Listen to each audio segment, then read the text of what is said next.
Nakakita na kayo na adobong palaka? Oo, Di ba ganyan yung oo. korte ng paa ng palaka? Oo, Pag natanggalan ng manipis. balat. Manipis. Pero alam mo, naalala ko yung character mo sa movie mo, sa kanya. Yung si Sino? Kruk-Kruk Inamers. Oo. Sa Beauty and the Bestie. Diba? Yes. Napanood mo na ba yun? Yes, doon ko talaga kinuha to. Kasi idol ko yung kulot-kulutan ni Mama. Ang baho na ng buhok, no? Ang tagal na yun. Eh. Oh my God. Medyo Mama. Parang ang kapal ng buhok mo, no? Totoo din yan o may extension sa wig yan? Hindi po, minsan naglalayas kapag ano. Ha?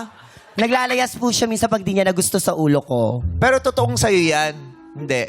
Hindi po. Ang kinakabit-kabit lang. Opo. Parang Gusto niyo po makita, Ma'am? Iba-iba kulay eh. Oo. Ano nangyari sa'yo? Ba't ka nagkaganyan? Ah, Baka heartbroken din. Anong mga dagok ng buhay ang tinamasa ng sarili mo? Ba't anong... Survivor. Ha? Siyempre, everyday survivor Oo tayo. naman. Yeah. Pag nagisang ka kinabukasan, sasabihin mo tayo, I survived yesterday, no? Survivor. Kasi po nangyayari sa bansa, that's why poverty is the best diet talaga. Property. Pinagsama niya yung proverb at saka poverty. Property. Poverty at saka property. Anong diet mo, Andrea? Wala, ano lang ba? Ba't ka po? Kasi yung iba, kailangan mag-diet, di ba? Yes, workout. Oo, magpalipo Ako- para pumayat. Ikaw, ba't payat kang ganyan? Hindi po talaga ako tabain ever since. Wow. Simula na nakilala ako ng mga kasama ko, ganito talaga katawan ko, sila naglakihan na, tas ako hindi po. Kasi pag tumataba po ako, nauuna yung tiyan.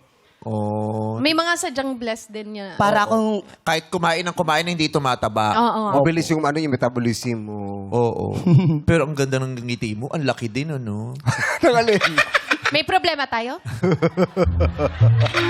Wala naman akong problema sa bibig mo. May problema lang ako pag dumidighay ka, kinakabahan ako. Bakit? Bakit? Eh, minsan nadadala ako eh. Oo.